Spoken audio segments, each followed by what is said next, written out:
Welcome to 2017. The rubber has hit the road.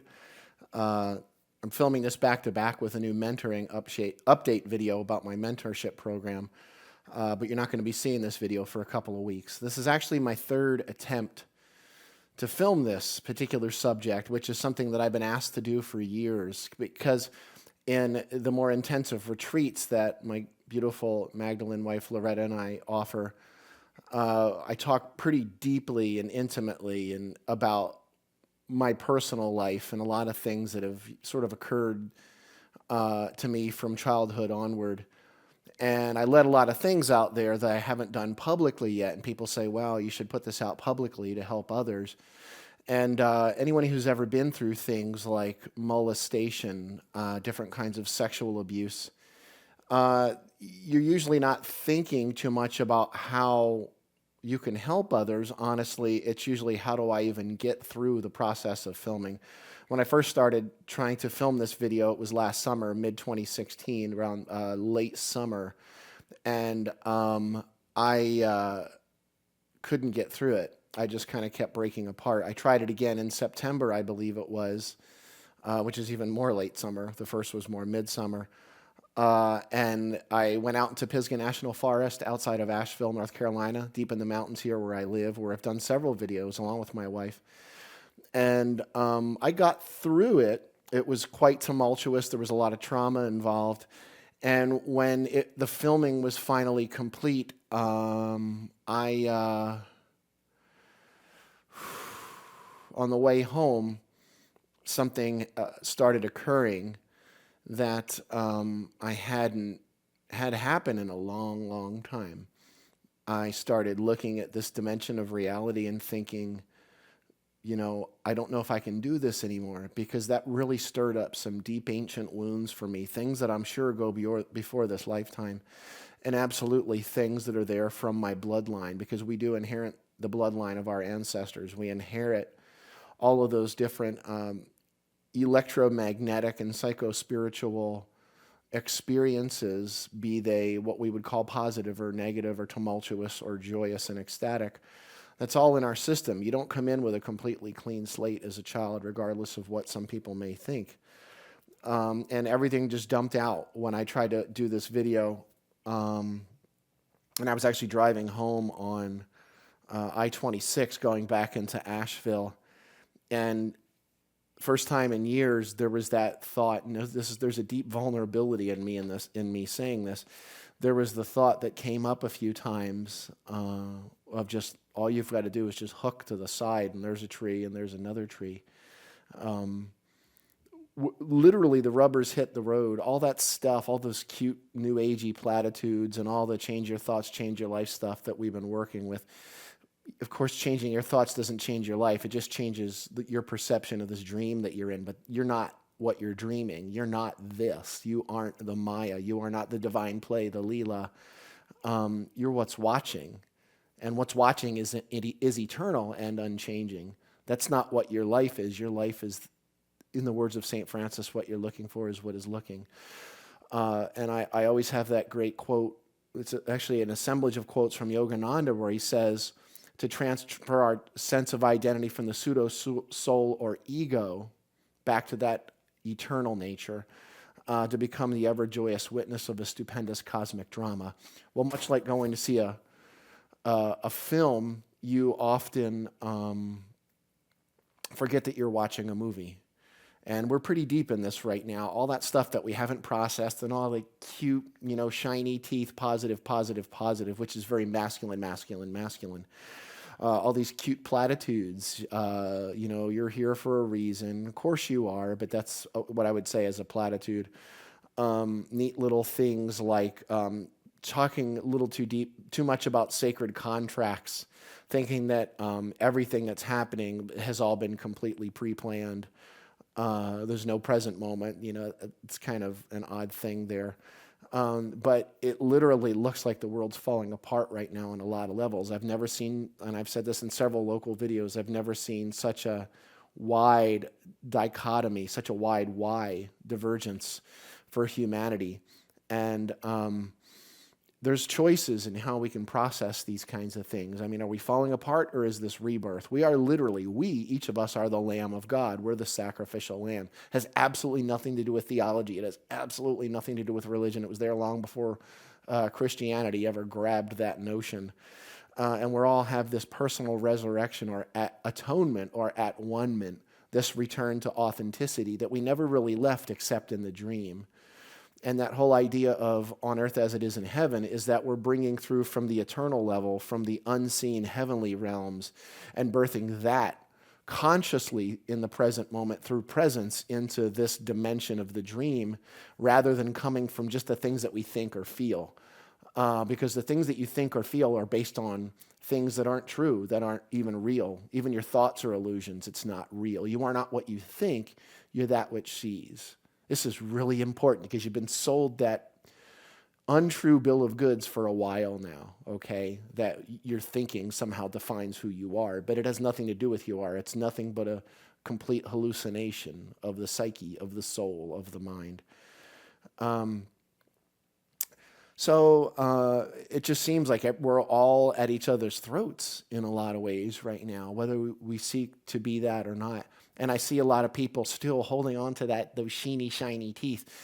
And I've never had such an influx of people, not only that are fans of mine, but people that have never heard of me before that have been referred to me very recently, and people that I went to school with that I didn't even really know, some that I didn't even remember in school at all, going back 30 years into high school and grade school and junior high, et cetera, and grammar school, who are saying that they're having issues with so much stuff popping up right now and relationships completely shattering and falling apart and suicide coming up and these different things. A lot of it has to do with sexuality, whether they realize that or not. Sex, no. It's all pornography, right? No. And it's quite unfortunate, I will say, actually, that I'm pulling a little quote over here that I've got sitting here that I'm going to be quoting from in a second. It really is, and I can hear my dog barking outside. I'm not stopping, even though she's barking. It really is the last true frontier of spirituality, is sacred sexuality, and it's the thing that most people won't touch. Our mentors, most of them, can't do this for us. The reason is because they've got their own program and they haven't even processed. People that I consider great spiritual teachers on many levels, just they can't do it. They're not able to do it. They still think, as an example, that a woman's nipple shouldn't be seen and is shameful, and someone taking a photo that exudes a sexuality is somehow a bad thing and automatically pornography. So that aspect of shaming us around our sexual natures and popping that frequency node, that frequency pattern of shame, guilt, and fear also has become something that it's sort of like an unconscious trump card that's constantly being played. And the thing about that is that whole idea of what's called the pinnacle of the temple. I've talked about it in gazillions of my programs. The pinnacle of the temple doesn't mean Jesus climbing to the top of a brick tower. I know that's cute in theology. That's a very common ancient Gnostic idiom that means the opening of the energy body. Now, the energy body, the haikla in Aramaic, chaya, life, conscious life energy, the gathering of conscious life energy. When the energy body opens in those catalytic situations, whether they be in sexuality or of ecstasy, of overwhelm, of extreme sadness, extreme trauma, what happens in those cases is the energy body opens. And all of these different frequencies that are in there that may not necessarily be sounding so loudly. I've got a nice little chime that I use here in a lot of my talks lately. Nice little Woodstock chime. So it's like for years, we've had these nice, crystalline, angelic, sort of new agey vibrations and frequencies that are moving about. And it was so great. We had our head in the clouds, and we were enlightened masters, and we were meditators and doing yoga, which is all beautiful, except maybe that addiction to being enlightened, as if it's some kind of a destination rather than just simply to be awake now in the moment, that ripeness. But after these frequencies resounding like that, and for millennia, kind of like an orchestra, the great cosmic orchestra that's tuning up, as an orchestra is tuning up, it's not really overly important. Even at a low amplitude in music, it's not that important that the string section, some of the violins may be a few cents off from each other. But as the energy body of the cosmos, as the temple of life itself begins opening, and all of a sudden all of these frequencies begin to resonate. In the words of Father Thomas Berry, the earth was once molten lava and now it is singing opera. As the temple of the one begins to resonate like that and the temple opens up, we get to the pinnacle, that peak, kind of like blowing up a balloon, and you get to that point where it feels as if it's going to burst. All of a sudden, these cute frequencies like that have become, and these really intense frequencies. Now it's the same frequencies. It's the same frequencies that were there before, but now that the energy body is open, the temple is at the pinnacle, which it literally feels. Don't tell me you don't feel as if you're about to burst on one level or another, from ecstatic joy to absolute unbridled sadness and trauma right now. If you're not, then you're just not connected. The atonement isn't happening. The at-one-ment is not happening. You're just shut off. And when you get obsessed with like positive, masculine, see my shiny teeth, you're not able to feel those deeper resonance of those empathetic vibrations that are beginning to resound now that you haven't felt before. And all of a sudden it's absolute chaos and confusion, and this doesn't even feel like me. Where are these thoughts even coming from? Because as the energy body opens, we become much more keenly aware, and all of a sudden it is much more important that the string section is in tune, that we are calibrated to that cosmic light, to that cosmic vibration, that we are calibrated as that oneness, rather than all our cute thoughts and things that we're trying to do, shifting what we think is our life around, realizing instead that all that is nothing but a great cosmic dream, and you're watching it. Now, speaking of my great cosmic dream, when I was younger, I was repeatedly, I would put this at least in the many dozens, if not hundreds of times, molested by a family member. And usually when I get to this point, it starts getting, and what I've been doing is breath work, and I've been doing different forgiveness work to be able to remove these roots and allow my temple to recalibrate so that I can help others and be in that empathy with that.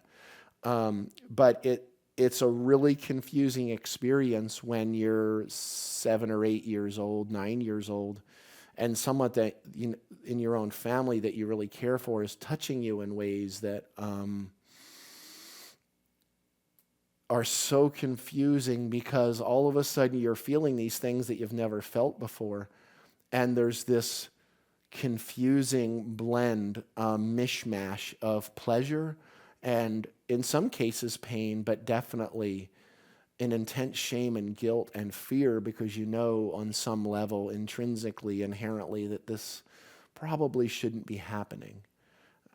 So as I went later in life and I got into my teen years and later, I was really confused in relationship. I still have little bits of those things here and there.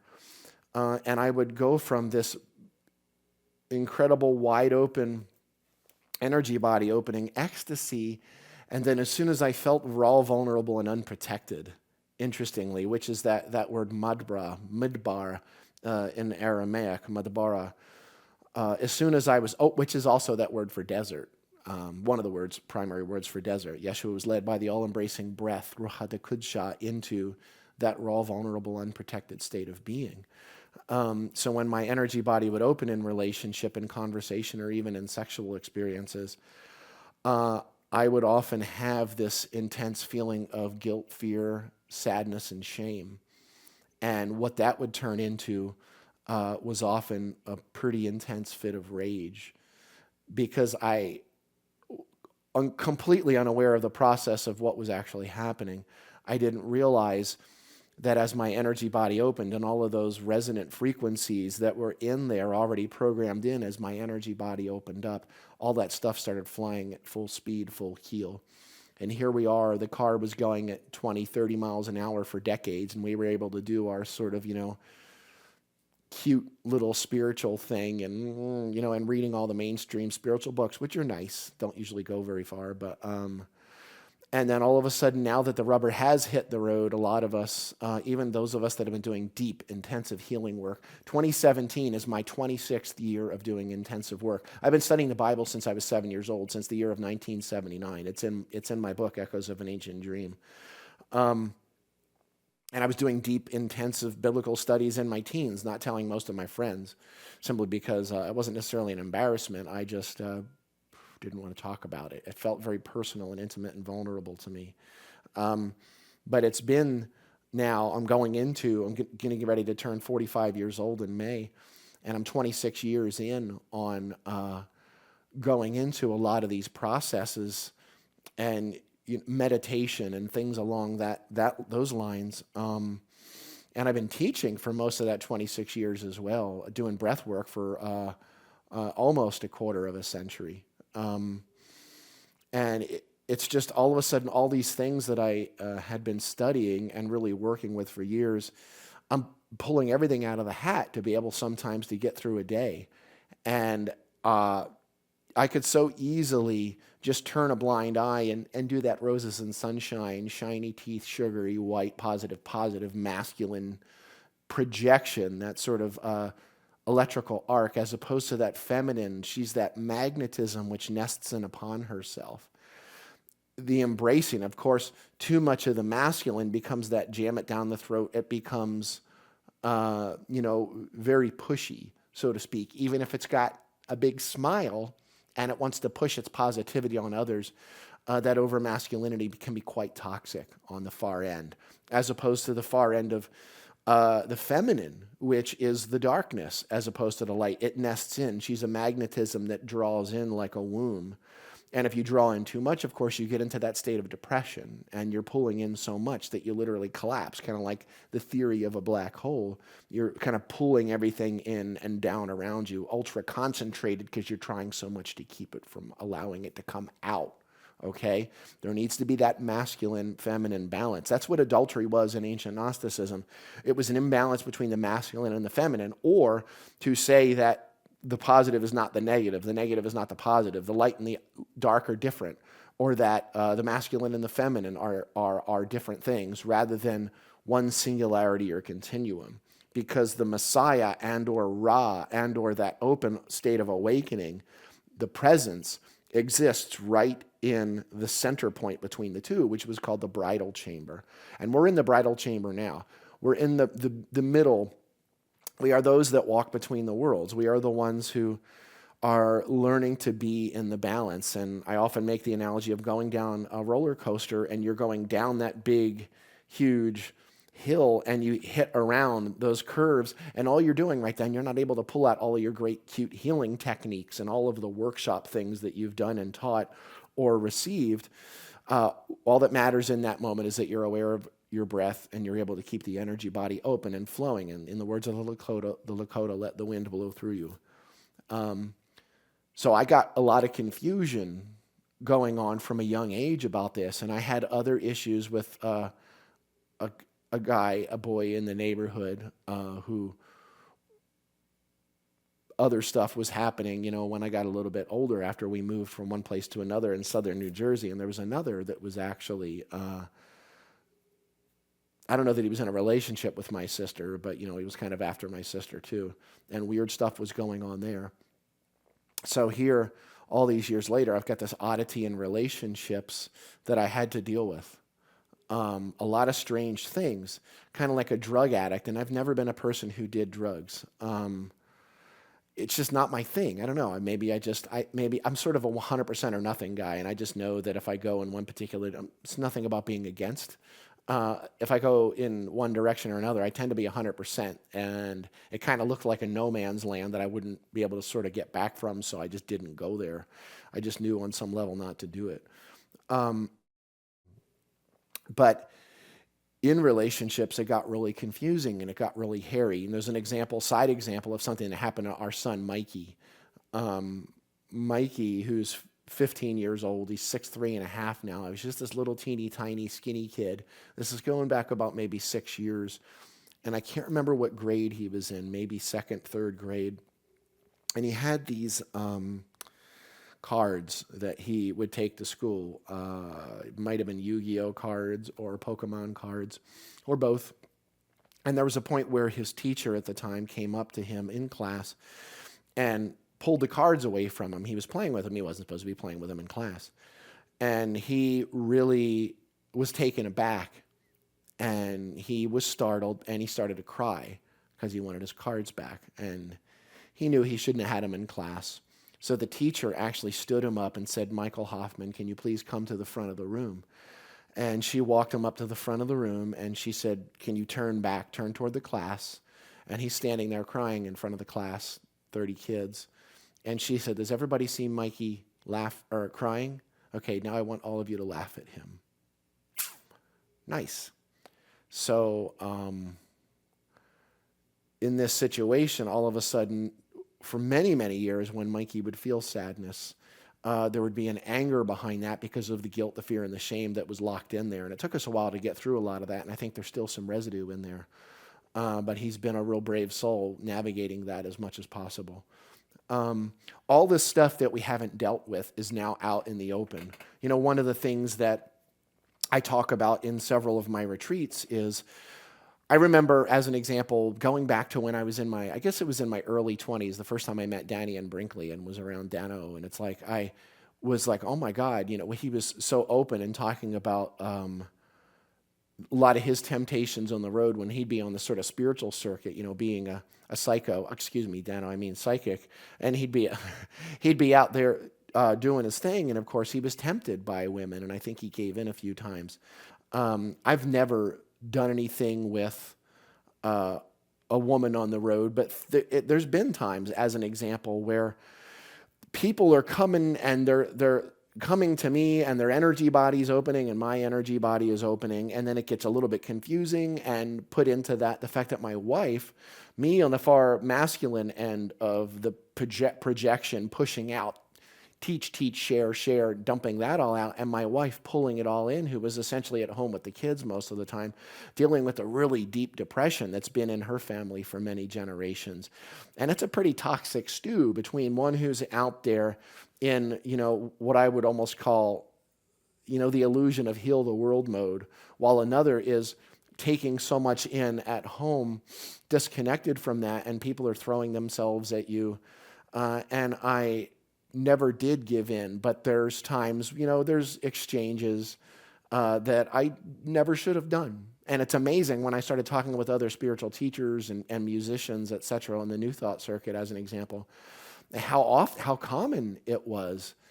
And it's amazing because it's such chaotic, confusing territory for so many of us, because we're dealing in energies that we really, in most cases, weren't taught how to really process by our culture, by our family. So it gets really confusing, and it becomes very chaotic. And people are often looking at my wife and I going, "Oh my God, how is it? You know, how in God's name did you all get through all of this? How could you go through to such dark levels?" And they're like, you know, y'all must have be blessed, or you all must be special or something. Lesson number one in my mentoring program: you're not special. There's nothing special about you. There's nothing better about you than someone else. There's nothing that you have access to that someone else doesn't. You may have unique talents. Of course, that's awesome. You have a unique take. You are completely unique within that oneness, which is that great oxymoron, the cosmic one, the cosmic paradox. Yet, that doesn't make you somehow better than someone else. There is nothing special about you. You and your special relationship with Jesus or Yeshua, or no matter what you want to say about that. And you start pulling people in around you as if there's something special about you, rather than being able to point back at them and say, "It's you. This isn't about me. It's about you." And of course, Loretta and I were throwing stuff back and forth for many years, and it got really intense, and it got really painful for both of us in so many ways, because everything was being pulled out. She was also molested multiple times, and she had an intensely abusive alcoholic father. I had an intensely abusive alcoholic stepfather. I thought my parents' divorce when I was 5 years old was my fault. You know, it's amazing the stuff you dig into. I always use the example of being a 3-year-old girl who's wearing a little tutu, dancing pirouettes on the living room floor when her drunken father comes home in a rage.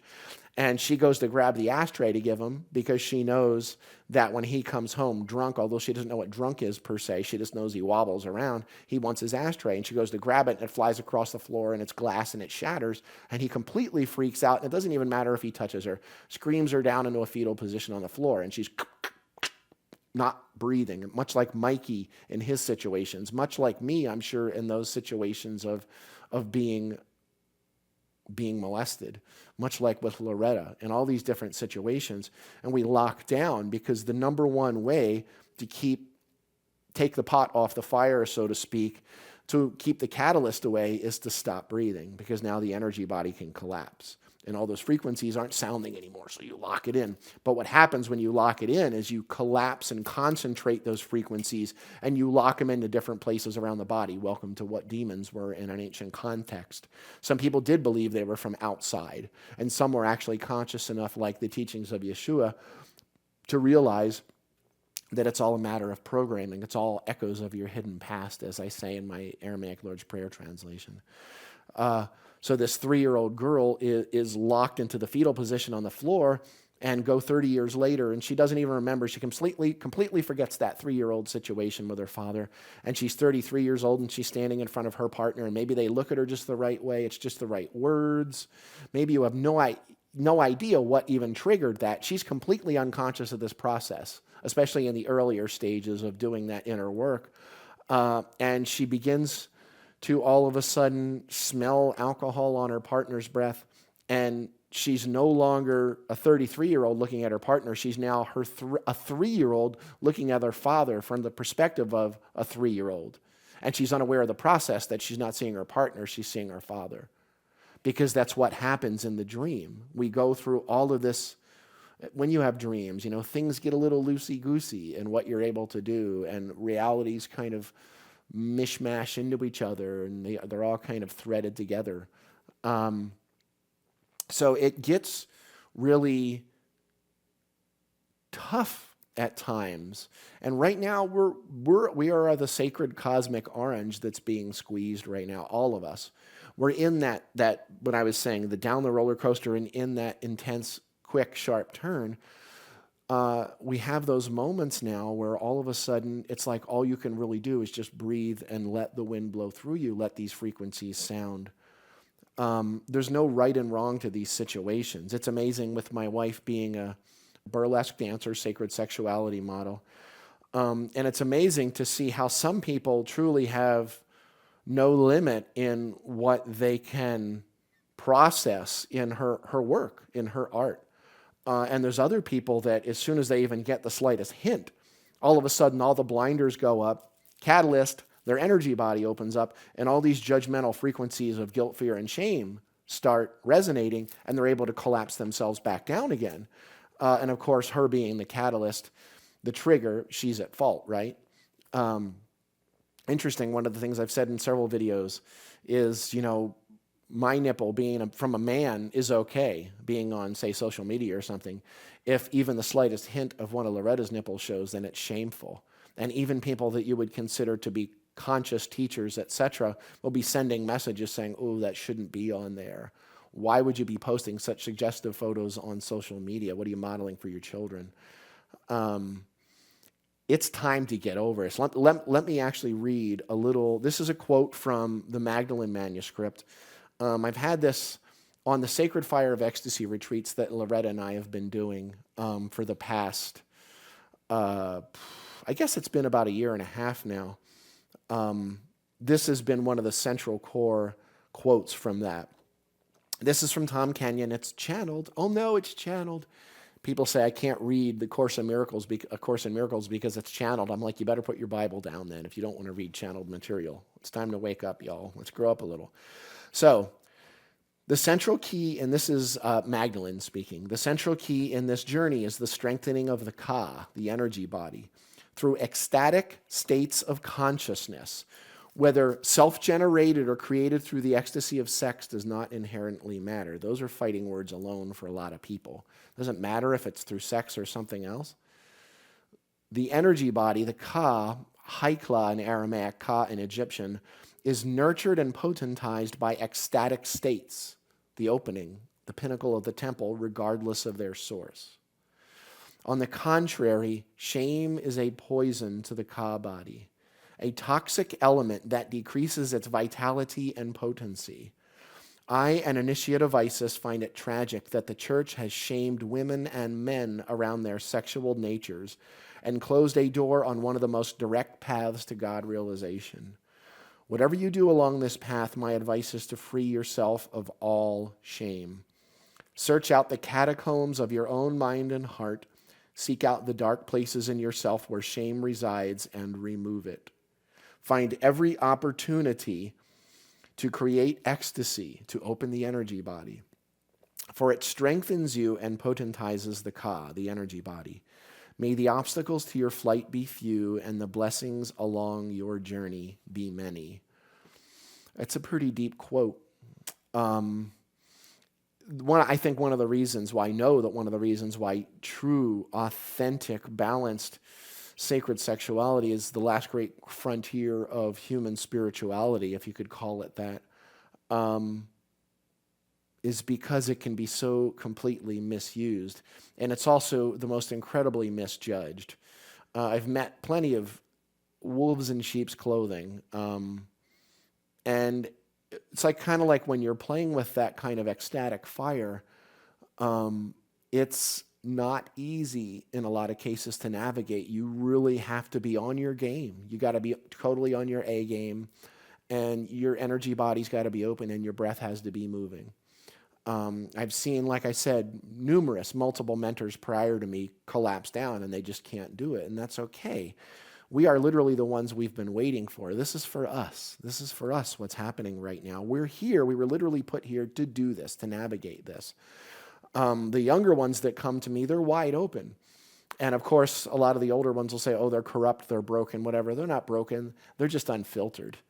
And a lot of those people that have been putting on that sheeny, shiny mask and that cute, happy, positive spirituality, they're not able to handle somebody that's completely unfiltered. It's one of the reasons why, just in complete clarity, why I don't do as many of the New Thought churches anymore, especially like Sunday services. I do some. I do them because I I still like it. But there's a lot of subjects I can't hit. And doing 2 hours in all these different places, it just, it doesn't work anymore. And if you're doing that for, I've been doing that for 10 years nonstop, full time. I've been doing that on and off for 26 years now. When you're doing that and you're jumping like that 2 hours, and you're still doing similar subjects to what you were doing a few years ago, there's no evolution, there's no growth. Something's wrong. We need to be open now more than ever. There's not a crystallization of what we're teaching so that it becomes safe and clear and easily palatable for others. That's a toxic, dangerous thing, because then, as my dear friend Albert LaChance would say, those ideologies, those teachings boil down and harden and become a barrier for the transmission of consciousness, for that empathetic outpicturing. It's not as romantic, but I love outgassing or emanation of that divine light. They block that because you're so sure. And then you become a person who's having a relationship with a concept. Now, this is exactly what happens with sexuality. You're having a relationship with someone you love dearly, and yet you're still feeling the resonance of things that happened to you when you were younger. I went through decades of just absolute confusion. It's only been within the last few years that Loretta and I, working together, had been able to really navigate and start moving through these deeper, sacred, painful wounds in our relationship and in our relationship with the world and the dream that we're in. As I said, I've had temptations, and I've given into certain aspects of temptations. I've never done something, how would you even put it, home base or whatever. And it's never even gone beyond usually little bits of texting here and there. And it's like, you get off on that. Nobody wants to talk about this. It's time to talk about this. Nobody wants to talk about this because they all want to have their sheeny mask. It's time to drop the mask. But you talk about that, and there is a little bit of buzz in that, and it starts to there it comes. Here comes the opening of the energy body. And that actually could be not that you want to necessarily go and do that, but what I'm saying is anytime the energy body opens is a potential gift for awakening through forgiveness, through removing the root of my suffering, not forgiving somebody else, or as some people say, give to give for. That's all just semantic things that aren't actually true. It's cute, nice little platitudes, but forgiveness, shabuk in Aramaic, is literally to remove the root of my suffering, to cancel, to leave, to untie. So anytime the energy body opens and you're in that state, whatever it may be, you have that opportunity for healing whenever you're in the bridal chamber, and it doesn't have to be you and another person. Pornography, here's a amazing copy of Time magazine, Porn, why young men who grew up with internet porn are becoming advocates for turning it off. It's amazing because, with all of the widespread pornography on the internet, when someone does actually come and they're doing true, authentic, sacred sexuality modeling, something like my wife, and there's others that she works with, it's amazing. It just pushes people's buttons. They're like, no, I can't do that. That's porn, that's sexuality. And people come up to her all the time on the road and say, look, I misjudged you because I saw a picture of you wearing a short skirt, and you had fishnet stockings on, and your breasts were pushed up, and a little bit of the back of your back end was showing, and it totally and completely freaked me out. I was like, there's no way. She's got to be some kind of a slut, which is an amazing thing because that's the last word anybody who knows Loretta would ever even allow to come out of their mouth. But she just radiates this incredible light that is absolutely indescribable. And it has nothing to do with what she's wearing or not wearing. It has to do with not even her smile.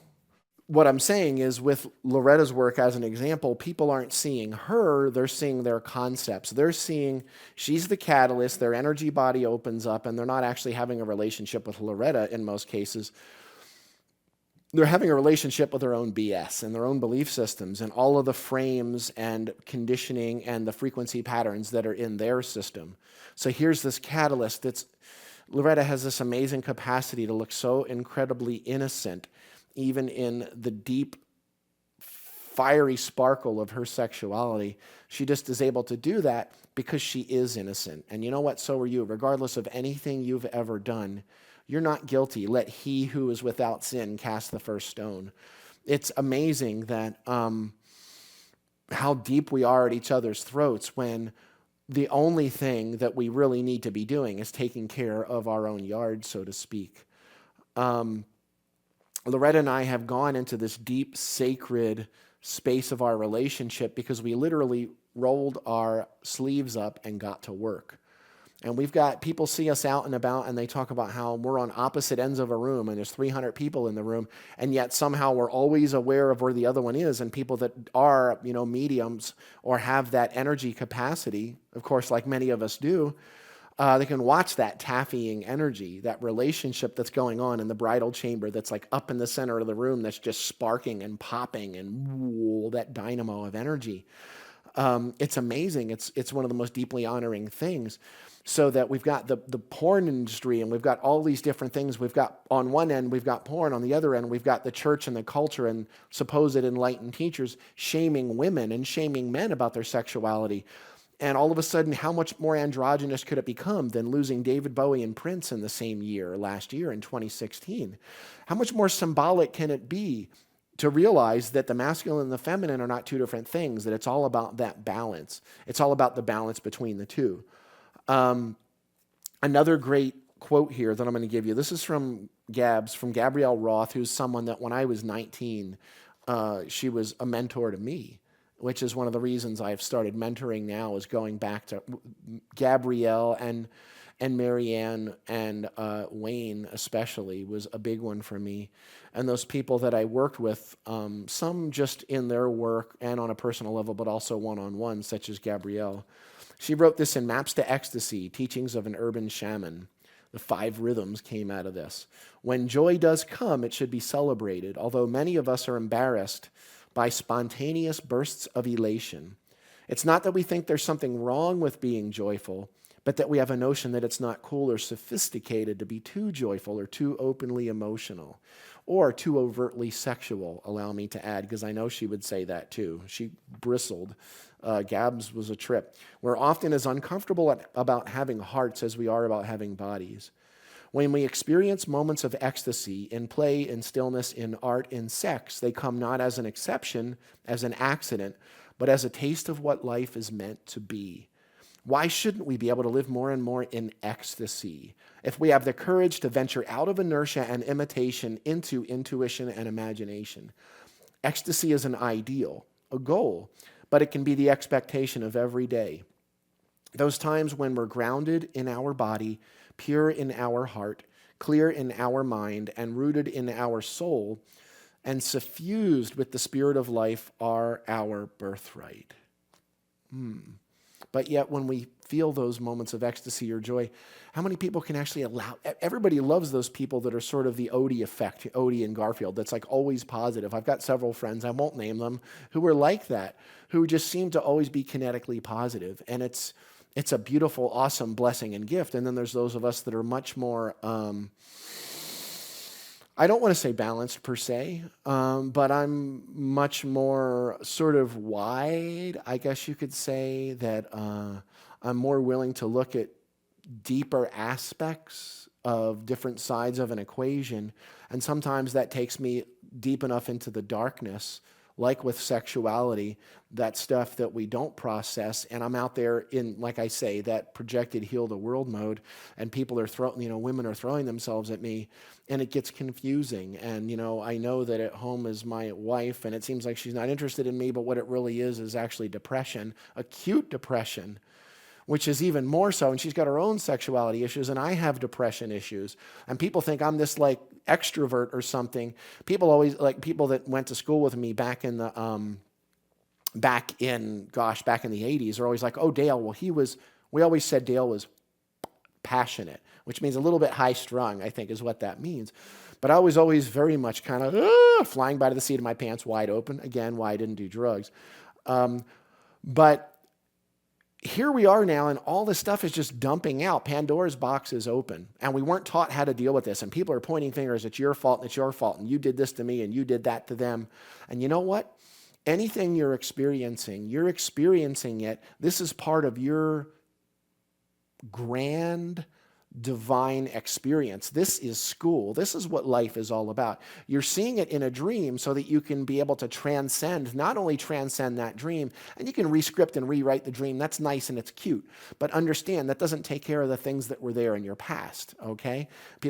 Science says that you can actually change the past. That's kind of an interesting thought. But changing it's one thing.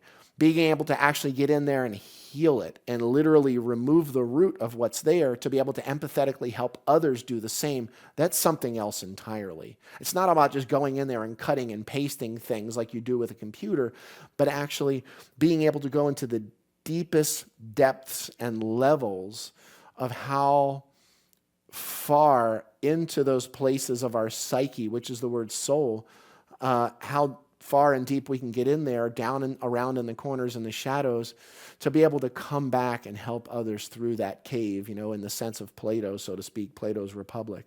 But what I'm saying, again, is the rubber has hit the road. There's no amount of cute reconditioning of your mind that's going to help you right now. Not really. All of those cute dreams, and you went and you spent decades creating the perfect life, quote unquote, and all the great values and conditions, and it's all nice. But you know what's happening lately? All these people are coming to me saying, oh my God, all those cute little things that they created in the 90s or the early part of the new millennium, all of a sudden it's been crushed into a powder before their eyes as these cosmic waves that to us feel like massive typhoons, cyclones, tornadoes, hurricanes, but in the cosmic sense are just like a little flicker of the cosmic pinky, as if it has one. To us, it's a big deal, but it's just a temporal fluctuation in that awareness. There's two ways to process this. Number one, when these waves are coming through, if you allow your energy body to be open through that catalyst, And again, stay aware of your breath. Let the wind blow through you. You will literally, you don't have to change or fix your life. You already are whole and complete, okay? It's nothing you have to make. You don't have to make or build a perfect life.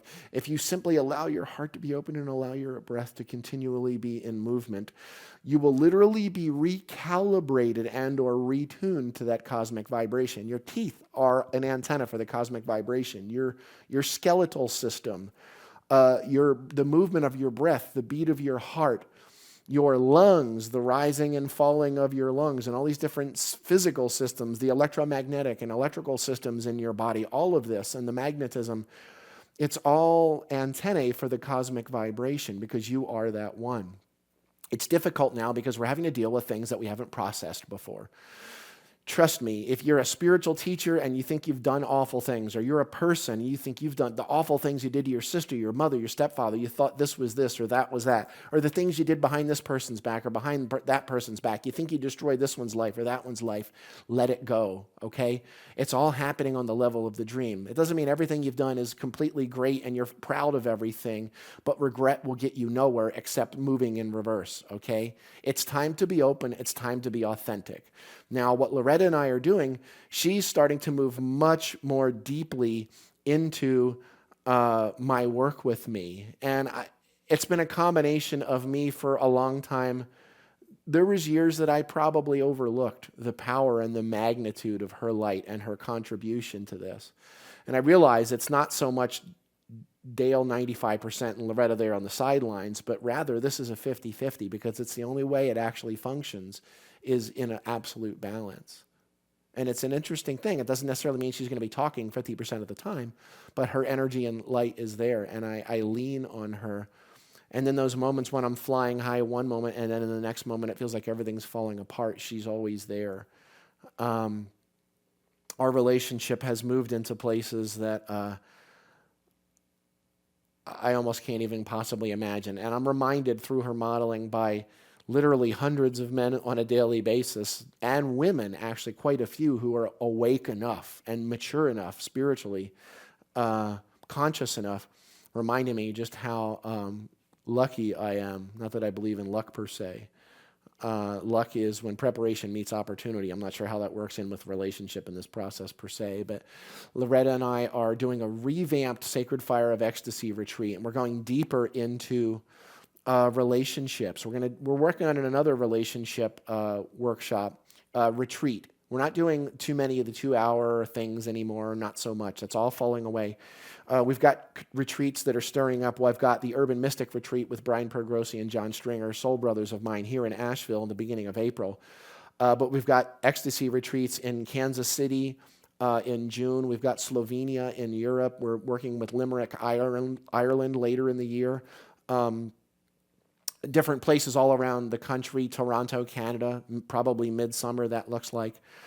Because we want to be able to go and work with the people that are willing to go deeper. And maybe you're not able to do a mentoring program every week or every other week or whatever, but you want to be able to come, you and your partner, or even just you alone, and to be able to come with us.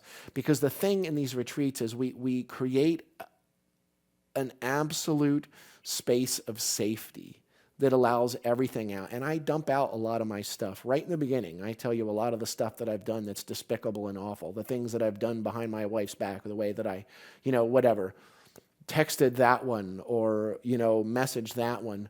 And it's amazing how when you just let out those parts of yourself, it's like when you allow yourself to be who you are, then who you are not is allowed to fall away. And it's the key to all of this. It's the key to the awakening. It's the key to why we're here. It's the key to ecstasy, is being open and to be authentic. And what we do in these retreats is we work with intensive toning, incredible intensive breath work that I've been doing for a quarter of a century now. I've been doing breath work. Well, this is the 23rd year. 2017 is the 24th year. This is the 24th year that I've been doing 2017, go back to that 24th year that I've been doing breath work. And I was doing it for several years before I was even trained in one particular method, which is still point breathing, which really came out of rebirthing, and it's pretty much exactly the same technique as rebirthing, which is also the same technique as 0-point breathing, which is the same technique, very similar to what Yogananda or St. Teresa of Avila were doing. And there's all these different names, and the breath work seems to be everywhere, and there's a lot of newbies doing it. But look, Loretta and I have been doing that breath work for 2 decades. I've been doing it for 2.5 almost now. There's a lot of things that can happen, and we're able to get into the energy system. We have things called expression circles where we go around the room with whoever's ready to speak. There's an altar in the center of the room, and you pick up a sacred object. It's generally a crystal, and you take it back, sit in your seat, and then you've got the floor, and you can talk about whatever you want to and let out whatever. The first couple days, it's nice, but by the 3rd day, it's amazing the stuff that's coming out.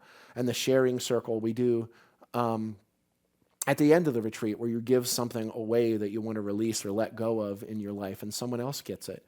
It's amazing the stuff that happens.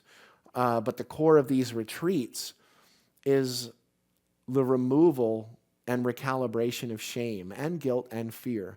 Shame in particular, though, is that one node that church has programmed into us, for the longest time. And if someone shows a little too much skin, or a man, there's nothing, I'll tell you this, more intensely terrifying to an over-masculinized male energy, and that doesn't matter if it's a man or a woman. Masculine and feminine is not about innies and outies. We got to grow up beyond that one. It doesn't have anything to do with what you think is physical, because physical is not real anyway. That's the dream. Talking about essence or points of entry here, awareness. And someone that's maybe a little bit too flamboyantly gay, or too flamboyantly or too erotically sexual. And it's amazing how if someone has that, and all that the church or someone that's in that judgmental mode has to do is just pop that frequency of shame, hit it the right way, and the energy body collapses. And that's how we've kept people down for thousands of years, through religion, through religious indoctrination, through cultural conditioning. And a lot of people don't realize it. Women that look at other women and say, oh no, your breasts shouldn't be showing that much. You don't even realize that came from men thousands of years ago, and you just picked it up, and you think that's the way it is. Seen and not heard, meekness, doormat. Guess what? You know what? If there's anything that Loretta and I are doing right now, it's gathering all of these people together. We're regathering the tribe. We're pulling all of us together. If you feel you may be in the tribe, you're probably in the tribe, okay? And it's a self-elected process. And I think a lot of us, I know that a lot of us have been together numerous lifetimes before. Loretta and I have been father, mother, brother, sister a lot, lovers. That's why we look so much alike.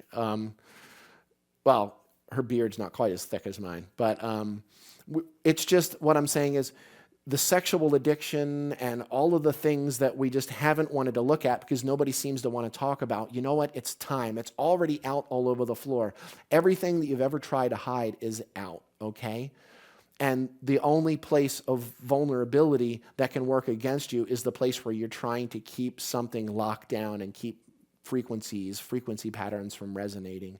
If you allow your energy body to open, let the wind blow through you, keep your breath moving, keep your heart open, and stay in that empathetic vibration, you can actually become an inspiration for others by allowing yourself to admit, hey, I'm not perfect, and I really have, fucked up a lot in my life. And I've done awful things to the people that love me the most. And I've turned my back on the people that never let me down.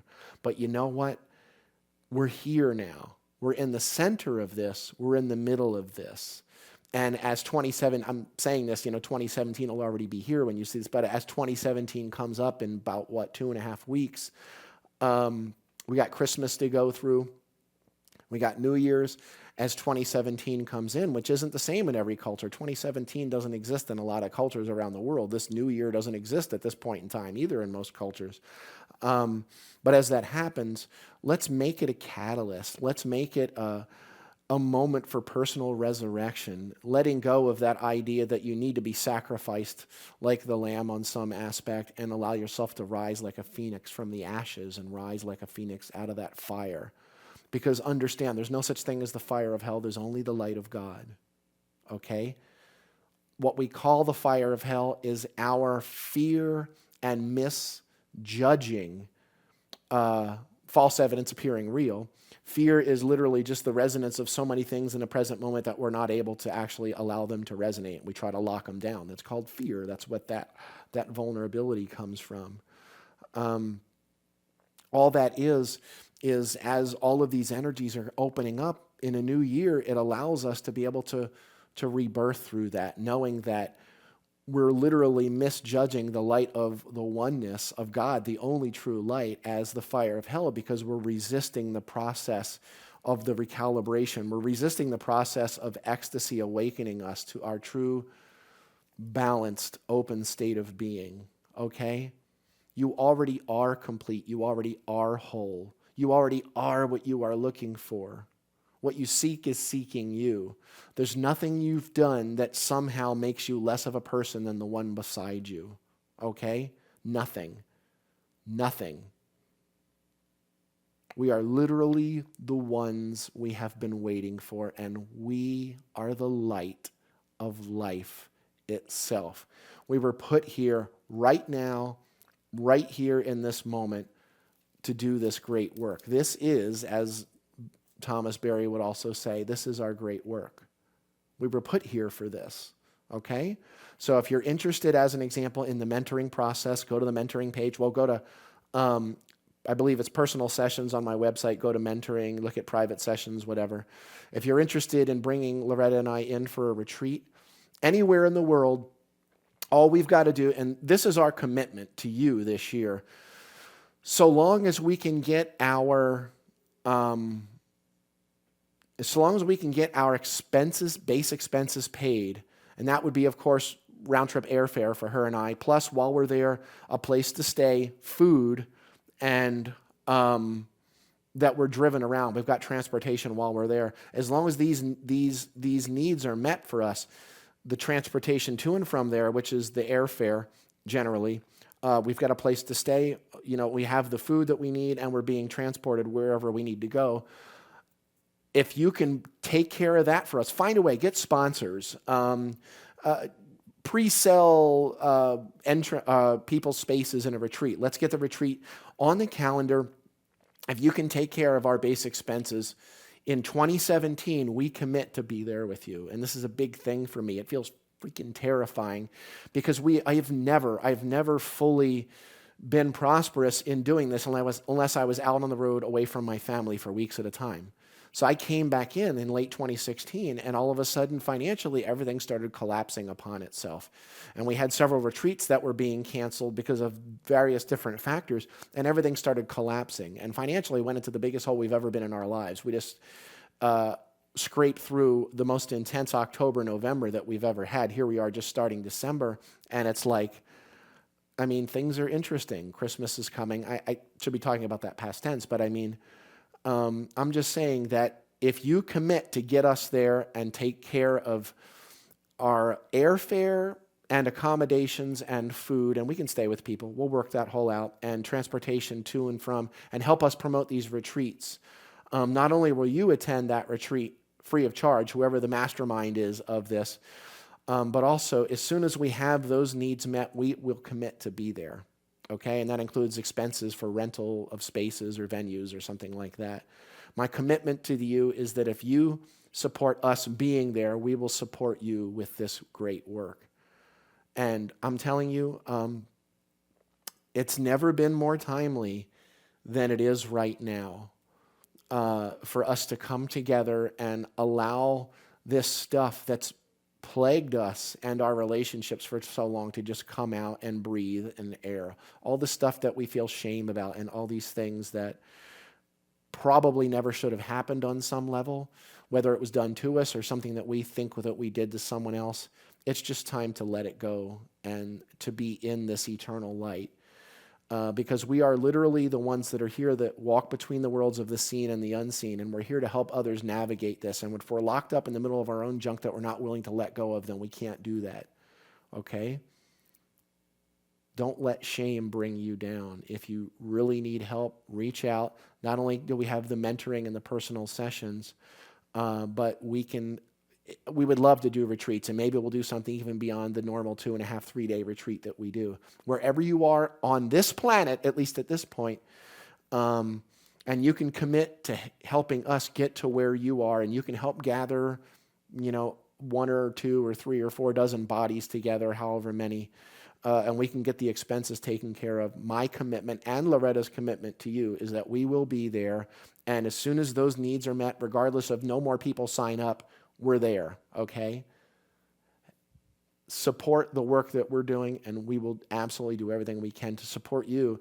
And then let's advertise Lighting Rack. Let's advertise this and get it out there. Maybe we can actually make a profit, because if we make a great profit, then we can make a great profit like Jesus, different kind of profit. But if we make a great profit, then we can come back even more so.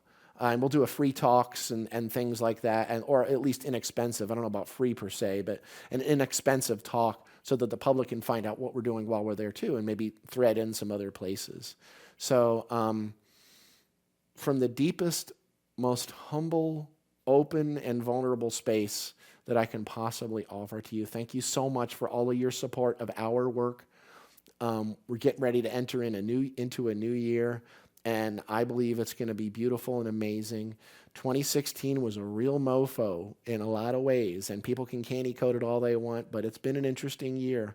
I'm looking forward to letting it slide by in its symbolic sense, and I'm looking forward to this new year coming up. So above all else, the thing to remember the most, if you forget everything that I've just said, just be aware of your breath and allow yourself to be open. Let the wind blow through you, because you already are what you're looking for. What you're looking for is what is looking. You are healthy, whole, complete. You're prosperous. You're abundant. Okay? It's time for us to live it. Blessings to the deepest, deepest spaces of your soul. I love you. Let's pull this vulnerability out. Let's start bringing these relationships back together. Let's start strengthening them, and let's be more authentic and honest in all of our interactions with others. Again, there's nothing that you've done that you should feel shame about. Nothing, okay? You already are that beautiful, cosmic, divine, enlightened being. You are the oneness. So let's start living it. We are the ones. Benuhra, light to you. Many blessings. Amen. And so it is. Namaste.